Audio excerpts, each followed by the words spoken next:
leisurely bicycle ride comes to a brutal end. They had told me that my dad was deceased and that there was something suspicious about it. Shattering the illusion of a peaceful retirement. He was scared for his life. And exposing a family's deepest, darkest secrets. Put his head down. He said, I'm going to go to hell for this.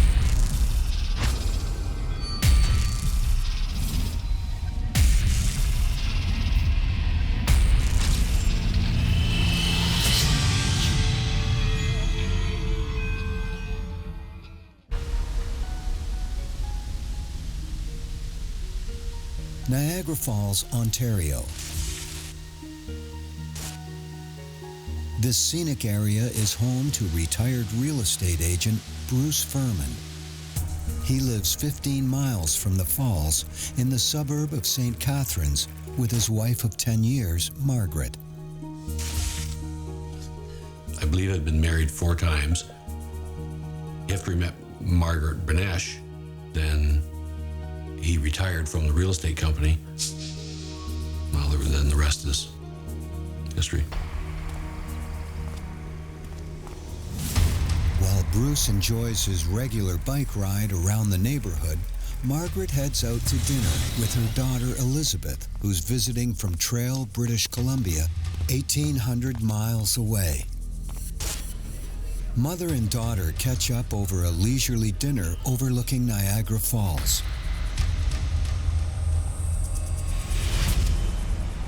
Around 9 p.m., they return home. That's when Elizabeth makes a horrifying discovery.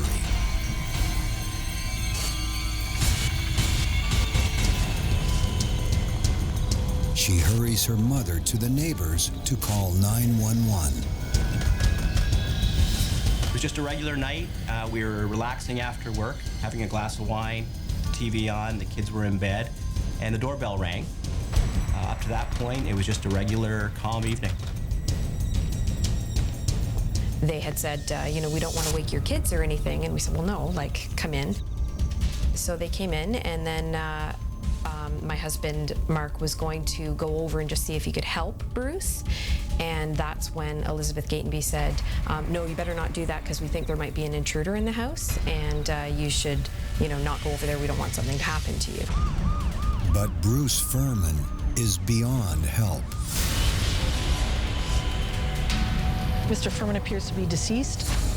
On the floor of the garage, he's lying face down, and there is a pipe wrench visible very close by with what would appear to be hair and blood on the pipe wrench.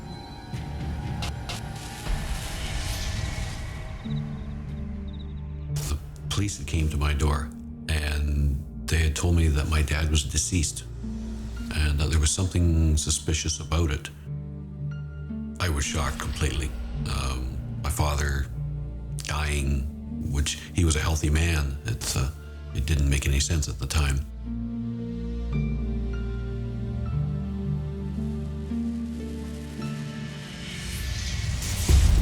Now it's up to the Niagara Falls Major Crimes Unit to figure out who killed Bruce Firman and why. At first, they have to consider if it's a break-and-enter gone bad. One of the theories we had to consider, that someone had broken into the garage, going after some quick cash, some tools, or whatever's in there they can grab.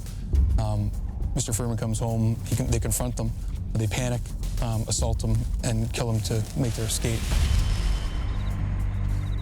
While a crime scene unit starts processing the scene, detectives head over to the neighbor's house to question Margaret and her daughter. Both Elizabeth and Margaret were very quiet when they first came into our house. Elizabeth was obviously quite distraught. As for Margaret, she seemed confused about what was going on. Eventually, Elizabeth started asking, why haven't they taken Bruce away? Why haven't they taken him to the hospital? And eventually I said to her, well, do you want me to get someone to come and talk to you? And she said, yes, that'd be great. For all of Margaret's tears, detectives quickly learned that her marriage of 10 years has been on the rocks for the past 3. Elizabeth was quite vocal about how nasty he had been to her mother, but she would have never in a million years wished something like this to happen to him. But maybe Bruce had a reason for being nasty to his wife. I think the last straw was when my dad was in the hospital having knee surgery, and Margaret had taken all the money out of their joint accounts and transferred it into her own name.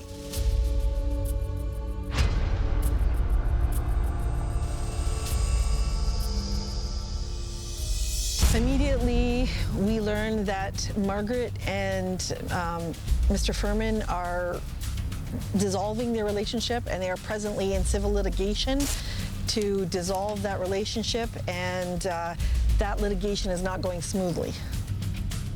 And yet, the battling seniors are still living together. Margaret lived upstairs, Dad lived downstairs. It was a very bad situation. Neither one wanted to leave the house because if they left, then they would have lost everything. And nobody is willing to blink. They were arguing over little things like a red toolbox in the garage that Dad had kept locked up.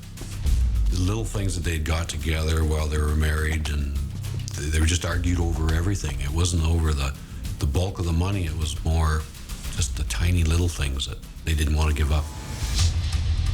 After nearly 2 years of legal wrangling, Bruce and Margaret are at their wits' end, and the tension is reaching fever pitch. She was very upset because the judge had said, if this doesn't get settled between the two of you, Margaret, could end up paying him support, and she lost it. She wasn't going to have that, and she threw a glass ashtray at Mr. Firman and said, I'll see you dead before I pay you support. During their divorce, things were getting out of hand. Margaret started throwing things at my father, pots and pans, and she had thrown a knife at him at one time. My dad would call me on the phone, and he would tell me that he was scared, afraid for his life. One time he had told me that if anything should ever happen to him, that I would know where to look.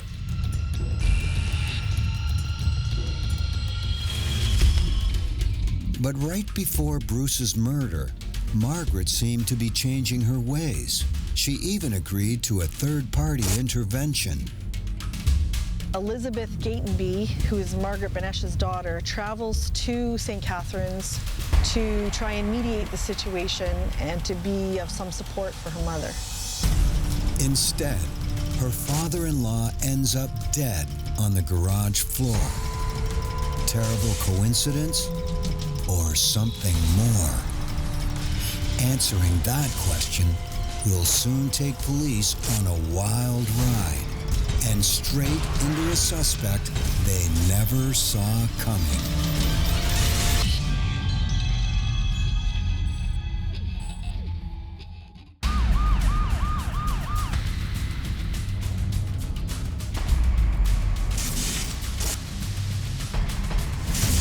Police in Ontario, Canada, have a mysterious homicide on their hands. 72-year-old retiree Bruce Firman came home from his regular bike ride one night and ended up beaten to death in his own garage. So far, police have almost nothing to go on. They had the big forensics, like Winnebago set up, and you kept seeing the red flashes go off where you knew they were doing fingerprints and checking for blood. So it was, it was pretty creepy. As they search in vain for a telltale clue, detectives take a cold, hard look at Bruce's soon-to-be ex-wife, Margaret, and her daughter, Elizabeth. In death investigations, it's difficult to read people's reactions. There's a large spectrum of reactions. In this case, Elizabeth was very upset, crying, very emotional. Margaret was quite calm, somewhat upset, but very calm and holding it together. So, and again, that's difficult to judge at that time. But as tense as things have been between Margaret and Bruce, she denies having anything to do with his murder. Plus, she and Elizabeth have a solid alibi and are quickly able to produce a receipt from their dinner in Niagara Falls. Both Margaret and Elizabeth were very forthcoming, very cooperative with us.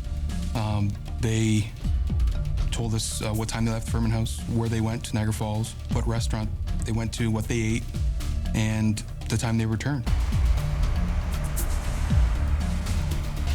The investigators go to the restaurant where the ladies indicated that they had their dinner. They speak to the waitress there, who in fact remembers them sitting at a table right by the window. And they checked on the drive from Niagara Falls to St. Catharines and how long that took. Everything that they found seemed to check out with what Margaret and Elizabeth had told us. That timing and that window of opportunity meant that they were in Niagara Falls when Mr. Firman was murdered.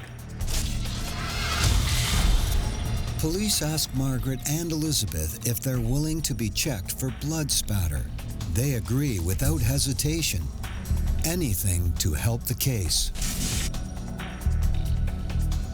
Both women were immediately taken down to the police station. They were both very cooperative. They had no issues with coming down to the police station. They were examined forensically for any evidence from the crime scene that might be on their person. Everything was negative, and this just seemed to reinforce their alibi that they were not at the crime scene. Margaret and Elizabeth are off the hook, and until the killer is caught, everyone in this quiet neighborhood is living in fear. It was big news in St. Catharines. We're a pretty nice town. You don't have a lot of murders in St. Catharines, and it was obvious that he had been murdered. Everybody felt pretty unsettled that, until they solved the crime, was there going to be another happening of something like this? We were worried that maybe the neighborhood was being targeted and there were kids or thieves in the neighborhood. So there was definitely a feeling where we were looking over our shoulders to make sure there was, there wasn't going to be another occurrence of something like that happening. And it kind of really took our nice little happy neighborhood and made it kind of a scary place.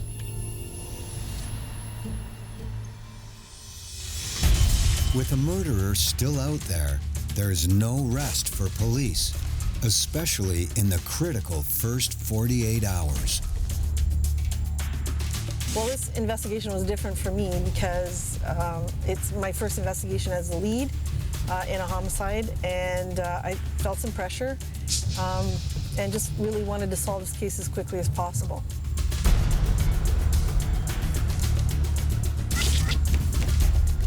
Desperate for a lead, police canvassed the neighborhood around Margaret's home, looking for anyone who saw anything unusual, but no luck.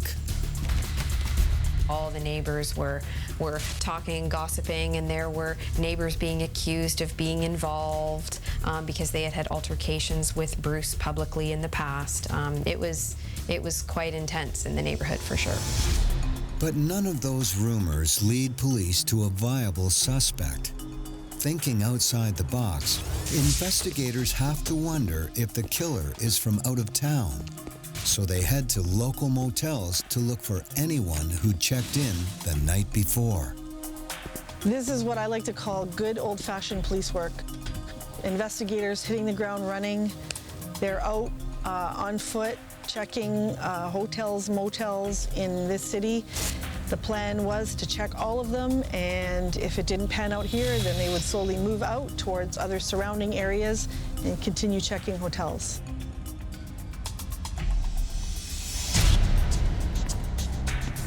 As investigators pore over motel guest lists, they make a strange discovery. So the investigators called me, and they proceeded to tell me that they had located Elizabeth Gatenby using her credit card at the 𝐀𝐥𝐬 Motel here in St. Catharines. Motel staff confirms that Elizabeth checked into the motel with a teenaged boy and then took off. The turning point was huge because why is she renting a hotel room here in St. Catharines? I mean, she's staying with her mother. She has no need to be renting a hotel room. Seems Elizabeth has something to hide, and detectives need to find out what it is.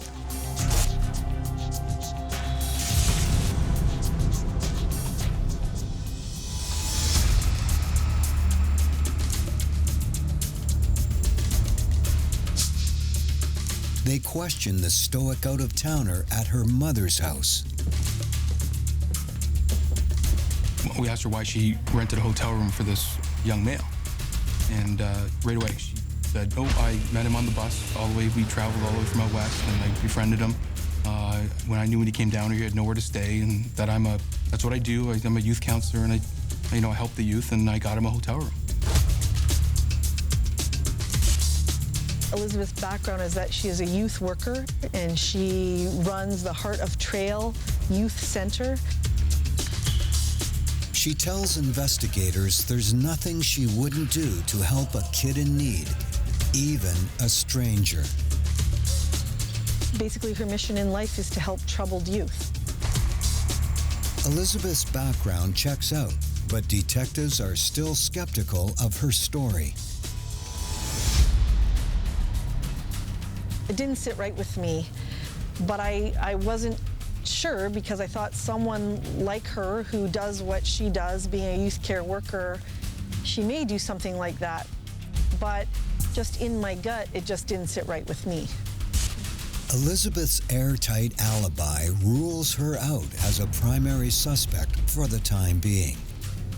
But police are beginning to wonder if Bruce Firman's stepdaughter knows more about his murder than she's willing to tell. They pick up their search for clues at the motel she's booked for her mysterious friend, and what they discover will throw the whole investigation for a loop.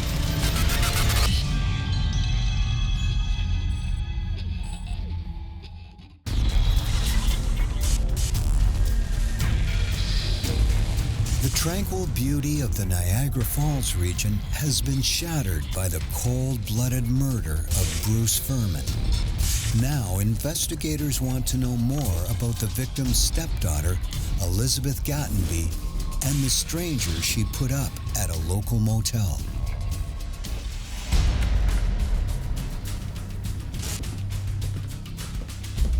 Elizabeth goes into great detail to tell us about her travels by bus from Trail, British Columbia to St. Catharines, and how she meets a young man. She doesn't know his last name, and she kind of befriends him. Gatenby has told police that she only just met the boy on her 2,000-mile trip to Ontario. So we need to try and determine who this person is and how he fits into the investigation. Our thought was if we can get video footage of them arriving in St. Catharines from the Greyhound bus. Detectives track down surveillance footage from the St. Catharines bus station around the time Elizabeth's bus arrived. Sure enough, they find footage of her and her companion getting into a rented car.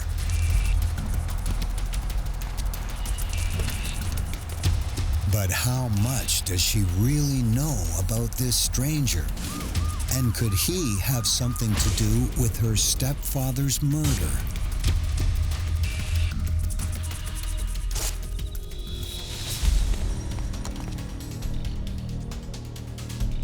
Shortly after her interview, Elizabeth gave consent for us to search her rental vehicle that she'd rented in St. Catharines. And it was brought from the Firman residence to our police garage where our forensic officers examined it. With the motel room already cleaned and occupied by another guest, the investigation now hangs on the slim hope of finding a print on the rental car. They're in luck. The fingerprint was found, then they lifted it with adhesive tape, transferred that onto a white backing card. At that time, they hand the fingerprint over to myself. I walk it into our APHIS room where I conduct automated fingerprint searching against our national database. He then runs the print through APHIS, the automated fingerprint identification system, which contains prints from all over the country. The entire country's national database consists of over 3.5 million sets of prints, and we want to ensure that we've given our fingerprint, our question fingerprint, an opportunity to hit against any one of those. I'm able to search it as a local fingerprint, cast a wider net to the entire province of Ontario, and then a wider net again to the entire nation. The system fails to find a match in the local database or anywhere in the province of Ontario. But after hours of searching, there's a hit. The print belongs to a 17-year-old juvenile delinquent called Evan. We get on the phone and we contact the RCMP in Kimberley, British Columbia, and we tell them about our investigation to this point, and that we have a person of interest who is from Kimberley, British Columbia, that we need them to look into. Police in Kimberley are unable to find Evan until they realize he could very well still be traveling home from Eastern Canada. The Royal Canadian Mounted Police agree to help track him down.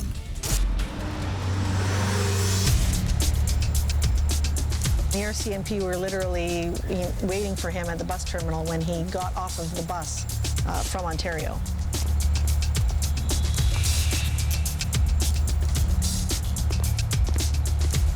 He tells them that he wasn't even in Ontario, which is huge for us because we have his fingerprint on the rental vehicle here, so we know he was in Ontario.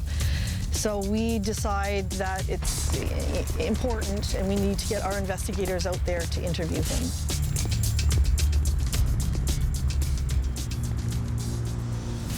At first, the young criminal refuses to talk, but when detectives turn up the heat, he changes his tune.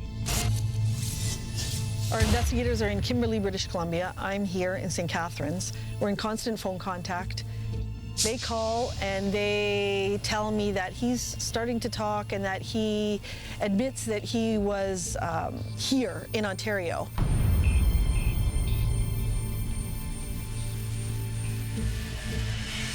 The interview continues for hours until finally, police find what they're looking for. They call me, they've been in an interview with him, and he admits now to being here and being part of this crime.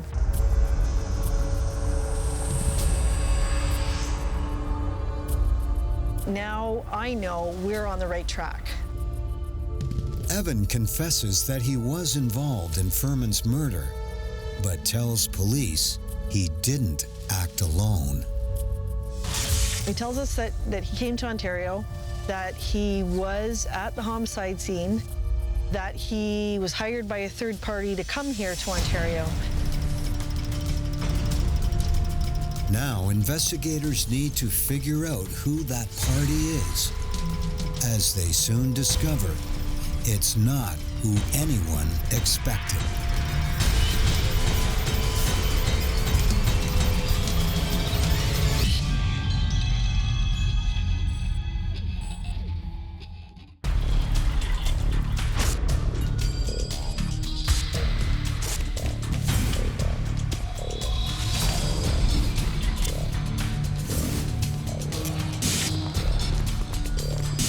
Police have been questioning a young offender named Evan in connection with the homicide of Bruce Firman. Evan has confessed he was hired to assist in the murder, though he insists he did not strike the killing blow.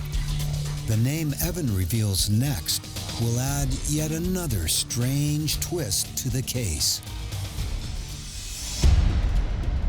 Well, he tells us that his ticket to Ontario was paid for, and he was to come to Ontario and meet Byron Gatenby. And Byron is the son of Elizabeth Gatenby.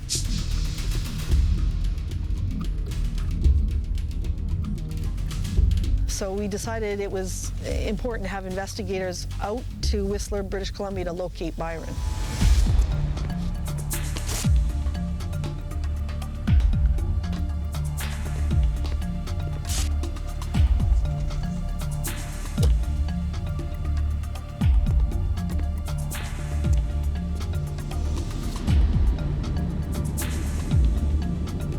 Detectives tracked down 19-year-old Byron Gatenby outside the Chinese restaurant where he works as a line cook.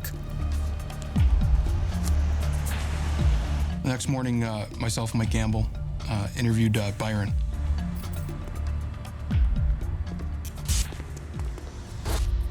The interview lasted probably 6 hours. Byron wouldn't budge. He just sort of listened. He wouldn't really talk about the whole incident, just listened and didn't really say anything at all. Hours go by, and the suspect continues to stonewall.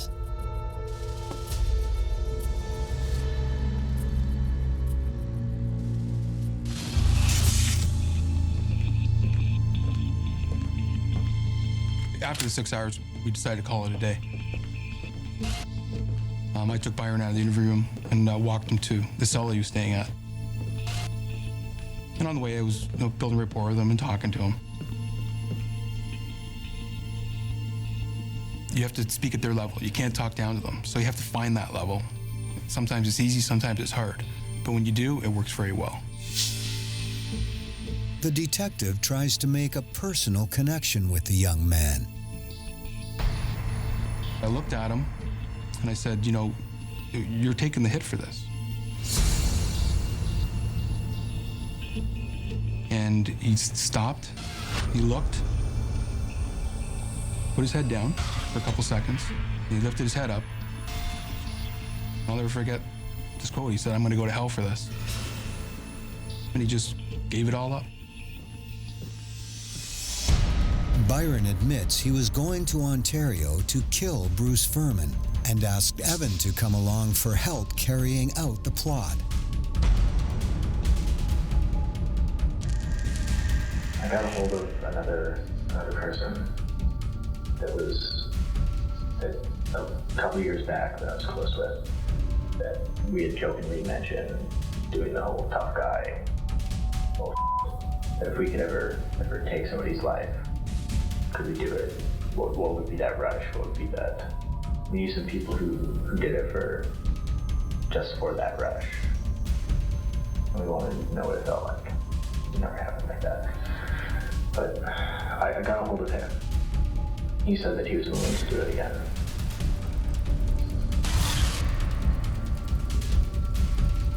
Byron was going to enter the garage through a key that was provided for him, which was under the porch. So when he came into the garage, Byron was going to strangle him with a piece of piano wire, which he'd purchased the day before. What actually happened is that Byron froze when Mr. Firman came in. He couldn't do it. So the young offender that he was with grabbed a pipe wrench off the wall and bludgeoned him over the head to death.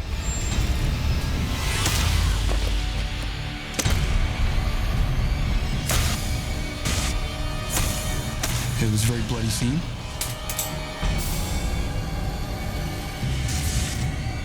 I came out of there and he was toppled over his bike.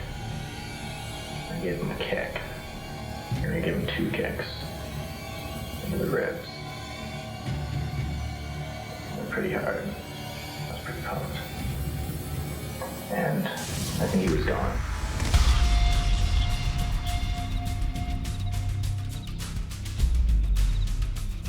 After that, they fled through some backyards to a waiting getaway car.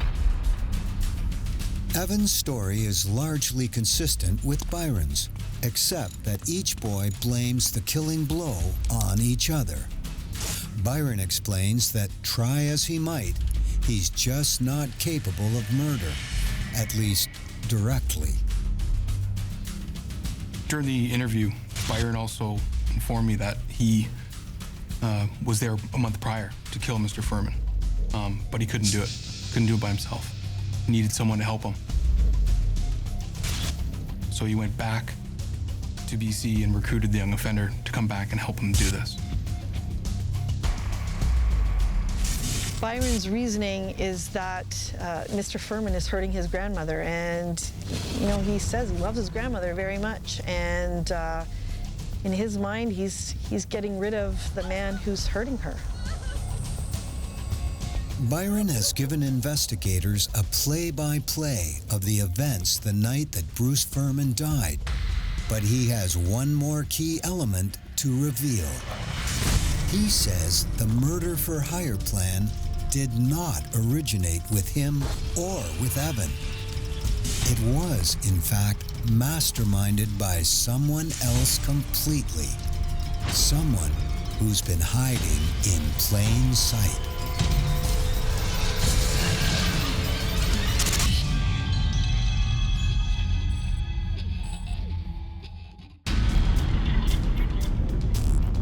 Byron Gatenby, Margaret Benesh's grandson, admits to his role in the premeditated murder of Bruce Firman. But he claims that neither he nor his hired hand, Evan, masterminded the plot.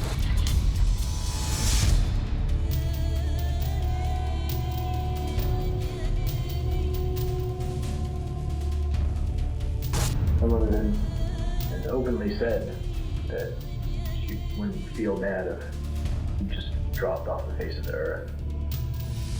Came up that and then if it was possible that he would disappear. I had mentioned that I knew some people that would be able to do that. And then the past couple months,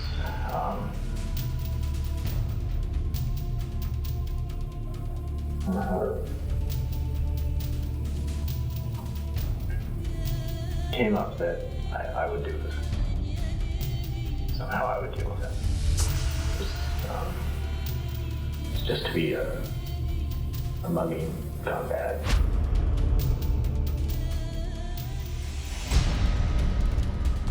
Byron told us that he was persuaded by his mother Elizabeth to kill Bruce Firman. She did this by saying that Bruce was manipulating the grandmother. She was an emotional wreck, financial wreck.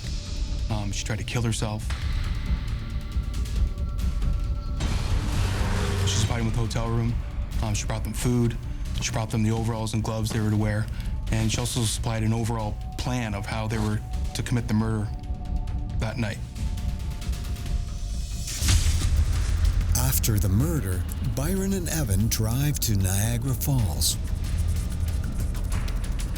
They park in the vicinity of the restaurant, and Elizabeth sees through the window that they've returned.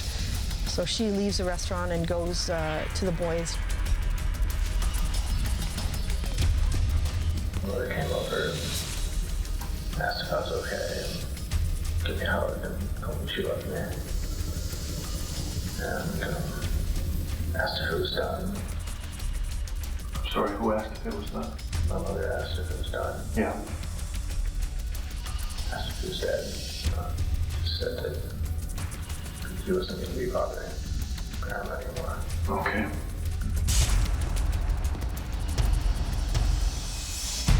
Based on Byron's confession, police move in on Elizabeth.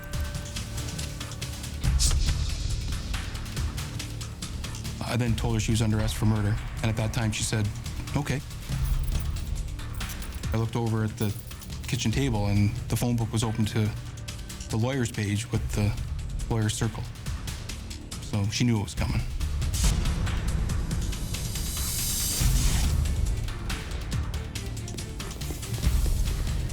Well, I think Elizabeth thinks that she's very smart. She thinks she's smarter than everybody else. She's a manipulator. She's a good liar. And I think she thought she could pull this off and not get caught.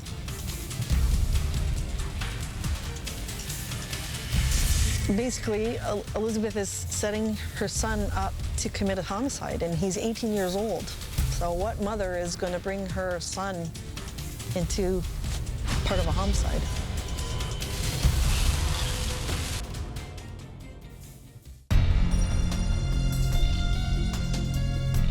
Elizabeth tells police Byron acted of his own accord, hiring Evan by himself. Police now have 3 people in custody, each blaming one another for Bruce Firman's murder.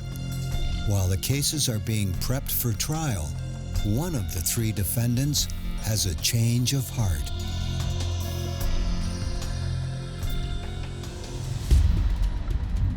So we were dealing with the young offender first. He was charged with first-degree murder as an adult.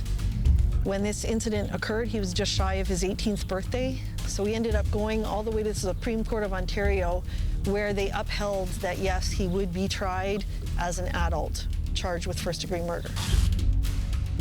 It was always on the table that we would take a plea to first-degree murder as a young offender.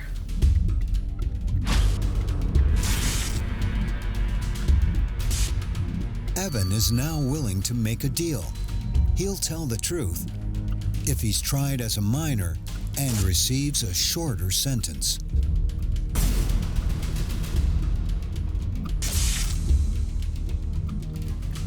He decides to plead guilty to first-degree murder as a young offender, and he really decides that he's going to take responsibility for his actions.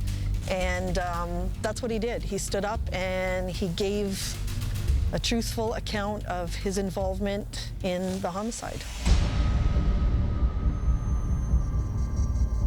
Evan admits that he was the one who actually killed Bruce Firman.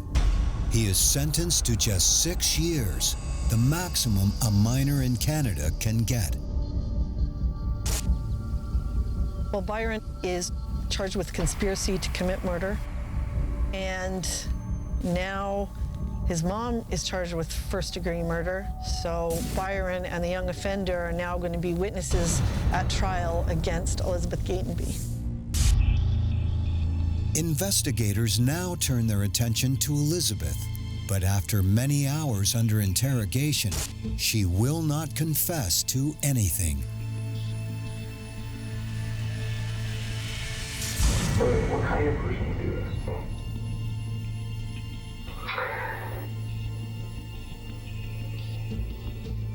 I don't know. I don't know. But see, it's not an accident. Okay, so put it that So way. who would want to hurt him? Mm-hmm.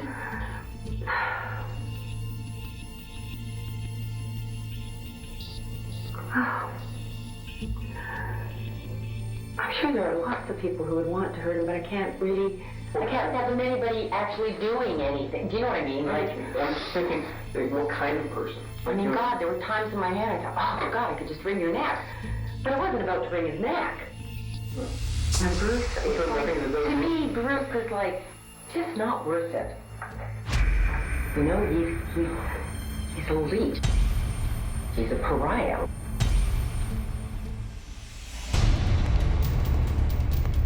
Based on Byron and Evan's confessions, Elizabeth Gatenby is convicted of first-degree murder.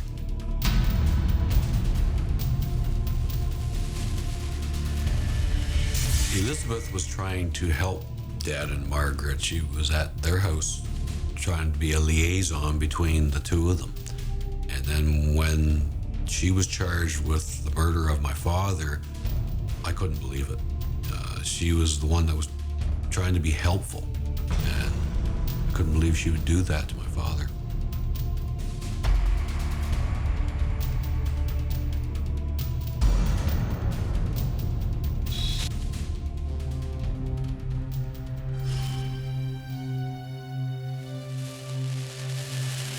She planned the whole thing, but she wasn't there. So to get a first-degree murder conviction it's a big deal. I'm very happy. Elizabeth is sentenced to life behind bars with no hope of parole for 25 years. Her son Byron gets 6 years. Bruce's son will live with what they did for the rest of his days. I don't believe I grieved for my father until after the murder trial was over. And it took a long time because everything was so intense. Meetings with police and lawyers, and it just took a while. It was for me to come to grips with it. It's so sad that somebody can do this to another person. Even though it was my father, I can't believe that people can go and kill a person without no remorse.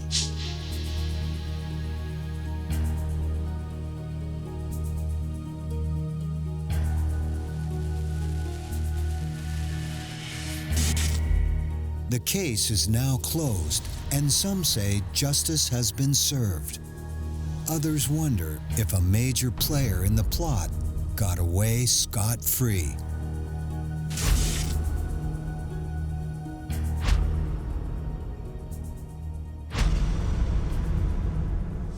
In my opinion, Margaret had something to do with it. The money had to come from somewhere to orchestrate this murder. It cost a lot of money. Elizabeth had no money. Byron had no money. There were money transfers that we couldn't trace that went to England from Margaret. And every time I approached Byron in regards, when he confessed, if I even mentioned his grandmother, he would shut right down. And it would be where he was very forthcoming. And when I tried to reach into that wedge and talk about her, he would shut it right down. And to me, that all those things put together, in my opinion, yeah, she had something to do with it. So whatever happened to Bruce's money?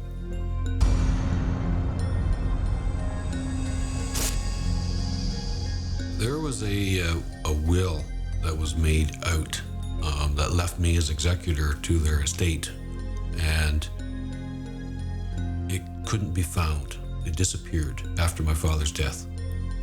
Margaret happened to find a will that was made out prior to that made her as executor and left everything to her.